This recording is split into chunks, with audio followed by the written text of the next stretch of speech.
Сайн байцгаана уу? Хүүхэд насны мөрөөдлөө та санаж байна уу?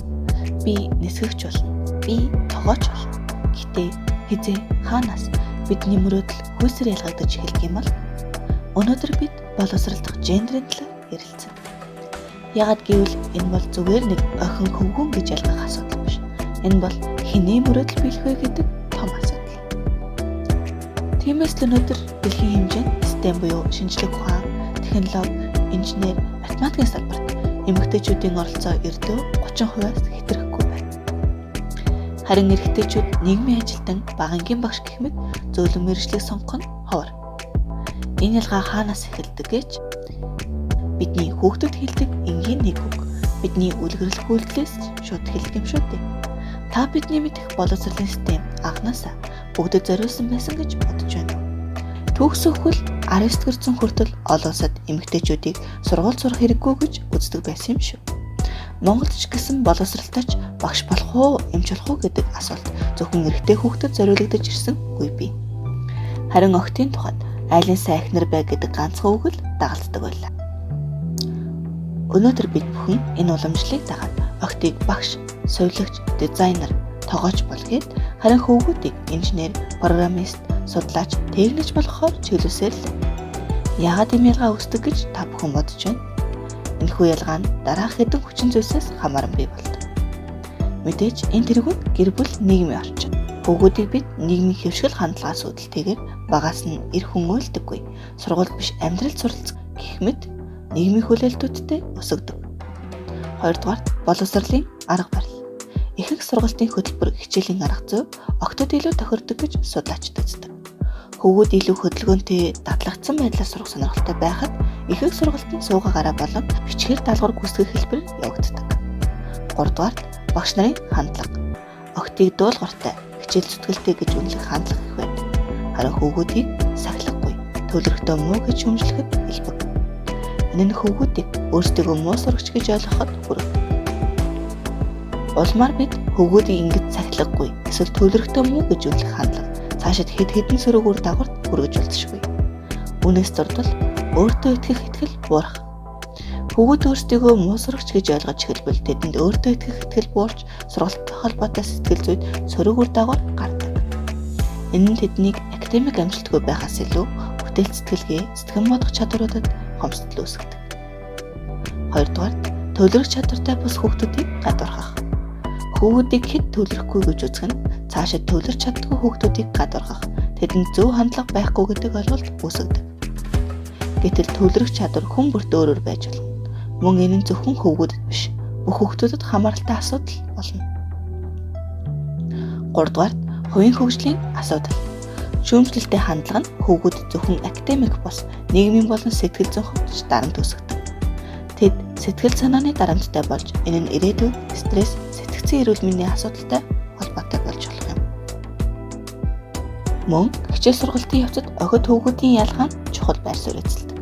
Судалгаагаар охид илүү тогтун, зохион байгуулалттай суралцах чадвартай бол хөвгүүд адал явдалт, практик дадлагтай сургалтад илүү сонирхолтой байдаг. Гэтэл ихэнх сургалт бичиг, уншихад суурилсан хэмээгтэй байдаг нь хөвгүүдийн сурах идэвхийг бууруулдаг. Гэтэл энэхүү шалтгааны суурь үндэс нь охид хөвгүүдийн тархины хөгжлийн ялгаанаас үүддэг. Тодорхойлбол, эрэгтэй эмэгтэй хүүхдийн тархин бүгд баруунаас зүүн рүү хөгждөг. Өөрөөр хэлбэл эхлээд их тархины баруун тархин төрүүлж хөгжөөд дараа нь зүүн тархин хөгждөг гэсэн үг. Гэхдээ эмэгтэй хүүхдийн тархины хөгжих хурд нь эрэгтэй хүүхдийнхээс харьцангуй хурдан байдаг. Учир нь эмэгтэй хүүхдийн эрэгтэй тархины холбогч болох тархилэг хэдийн хэмжээ нь эрэгтэй хүүхдийнхийг бодвол хамаагүй том байдаг талаар судлагдсан.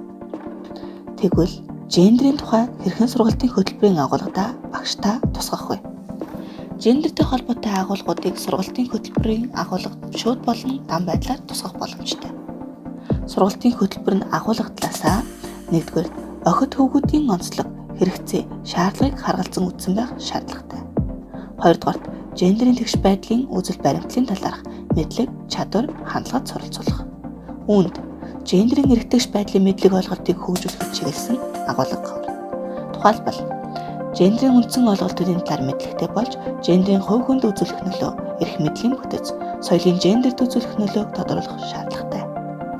Мөн гендерийн тэгш бус байдал, гендерийн ялгарлан гадуурхалтыг таних, хүүсээр ангилсан мэдээлэл цуглуулах, шинжлэх, асуудлыг тодорхойлох, асуудлыг шийдэх, дэвшүүлэх зэргээр ур чадвар, шударгаас тэгшэрэх, хүмүүнлэг ёс зэрэг нийгмийн үнэт зүйлсийг гэрхэмлэх, зан үйлээрээ дагаж мөрдөх хандлага бүхий болоход шууд хувь нэмэр оруулах агуулга зайлшгүй тусгагдах шаардлагатай. Энэ нь нэг талаасаа 21-р зууны иргэний заавал эзэмших ёстой чадваруудын нэг юм. 3-дугаарт сургалтын агуулга нь гендерийн хэвшмэл ойлголтыг баттгсан, эсвэл дан байдлаар дэмжсэн хэсгийг ятгалж өөрчлөлт хийхэд зорих ёстой. Ер нь ихэнх хичээлүүд гендерийн хэвшмэл ойлголт, өрөөсгөл хандлагыг өөрчлөхөд чиглэсэн агуулга бүхий төрөл бүрийн их сурвалж ашиглах замаар агуулгын интеграц хийж болно. Жишээ нь Монгол хэлний хичээлээр гендерийн хэвшмэл ойлголт бүхий зохиоломжлог гэхэд гендернүүдээр харсан шүүмж бичих даалгавар өгч болно. Үүний зэрэгцээ хэвшмэл ойлголтын асуудлыг хөндсөн, өөрчилсөн зохиолын жагсаалт үүсгэж уншуулсны дараагаар хэлцүүлэг өрнүүлж болно. Тэгвэл гендерийн мэдрэмжтэй сургалтын арга зүй гэж яг юу хэлэх вэ? Гендерийн мэдрэмжтэй сургалтын арга зүй гэдэг бол сургалтын үйл ажиллагаанд эрэгтэй, эмэгтэй сурагч бүр адил тэгшээр оролцох боломжийг бүрдүүлсэн, хувийн болон эрэгтэй, эмэгтэй суралцагчийн нийтлэг онцлог, хэрэгцээний ялгаатай байдлыг харгалзсан, сургалтын үр дүнд эрэгтэй, эмэгтэй сурагч бүрд ахиц дэвшил гаргахад чиглэсэн, гендерийн тэгш байдлыг эрхэмсэн хандлагыг төлөвшүүлэхээр зорьсон, гендерийн ялгуурлал, дарамтгүй хэлбэрээр сургалтыг зохион байгуулах стратеги юм. Ер нь сурагчдын сурлагын амжилт тухайн хичээлийг зааж буй багшийн багшлахын үйл ажиллагаанаас төдийгүй тэдний гендерийн хэвшмэл ойлголт, өрөөсгөл хандлагаас хамаардаг. Учир нь багшийн зүгээс гендерийн хувьд таагүй ялгуурлагдсан, дарамтд төрсэн мэдрэмж авсан сурагч багштай өөрийн нөхцөл байдлаа ойлгуулах, тодорхой сэдв агуулгаар тусламж хүсэж асуулт асуухаас зайлсхийдэг. Энэ нь тухайн хичээлд дургүй болоход хүргэж, тухайн хичээлийн даалгаврыг гүйцэтгэх сонирхол буурч аажмаар сурлагын хоцрогдолд хүргэдэг. Сурагчдын сурлагын үнэлгээ бол хөтөлбөрийн үнэлгээний нэгэн хэсэг юм. Хичээлийн хөтөлбөрийн зорьсон зорилгод нийт сурагчдын хэдэн хувь нь хүрсэн, охидын амжилт хөвгүүдийнхээс ялгаатай хэсэг. Энэхүү ялгаанд арга зүй, хэрэглэгдэхүүн, үнэлгээний арга хэрэгсэл, хэрхэн нөлөөлсөн эсхийг тодорхойлох замаар өөрчлөх шаардлагатай зүйлсийг тодорхойлох нь хөтөлбөрийг тасралтгүй хөгжүүлэх үндэс болно. Энэ хүрээнд багш бид гендерийн тэгш байдлыг хангахад ямар нөлөө үзүүлж байгааг тодруулж зохих, засвар, өөрчлөлтүүдийг хийж хэвших нь зүйтэй. Мөн бидний анхаарах ёстой нэгэн чухал зүйл бол сургалтын хэрэглэгдэхүүн юм.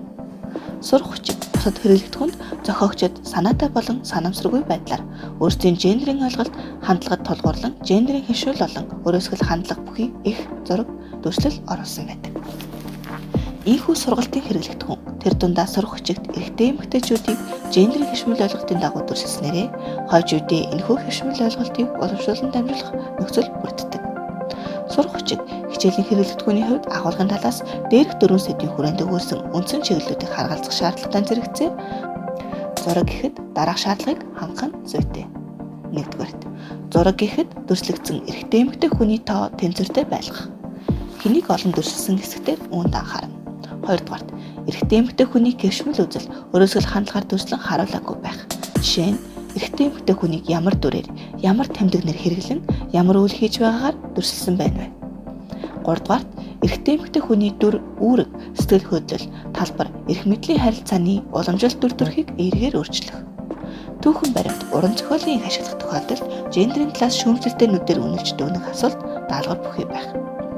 4-р гендерийн хувьд ялгаж онцгойсон буюу зөвхөн нэг хүйсийн баатруудыг дүүлгэн илэрхийлээгүй байх. Ингэхдээ эрдэмтэд, зохиолчид, баатрууд спорт урлагийн оцын тухай оруулахдаа хэнийг гол төлөв онцлсон байна вэ гэдгийг анхаараарай. 5-р тодорхой нас, угсаатан, арьстан, шашин, нутагшилтын бүлэг, тодорхой анги давхрааны эрэгтэй эмэгтэйг дорд үтсэн үг, хэлцүүг, нэр томьёог, тэмдэг нэр зэргийг ашиглах ёсгүй. 6-р зарим гадаад хэлэнд гендерийн хэвшмэл ойлголт, өрөөсгөл хандлага тусгалаа олсон байх тул аль болох санаатаагаар өөрчилсөн үг, нэр томьёог ашиглахдаа анхаараарай. 7-р сурах арга барилын ялгааг тусгасан олон хэлбэр бүхий даалгаврыг ашиглах зэрэг болно. Хэд нэг төрлийн даалгаврууд оруулах нь зарим бүлгийн сурагчдыг залхаж, улмаар тус хичээл дурггүй болгоход хүргэдэг. Хөтөлбөр дэх сургалтын үнэлгээний хувьд хүүсэр үйл ялгуурлах, олон хөлбөрт хэлбэр, аргаа сонгох боломжтой. Үнэлэх шалгуур нь хэмжигдсэн, нотлохоон суурилсан, шударга цаашид хөгжих боломжийг хангасан, ил тод байх зарчмуудыг баримтлахаар тодорхойлсноор гендерийн нөлөөллийг тооцох юм. Ингэхдээ дараах зүйлсийг анхаараарай. Үнэлэх арга хэлбэр нь хэвшмэл ойлголт, ялгуурлан гадуурхахын эсрэг агуулга хэлбэртэй байна уу?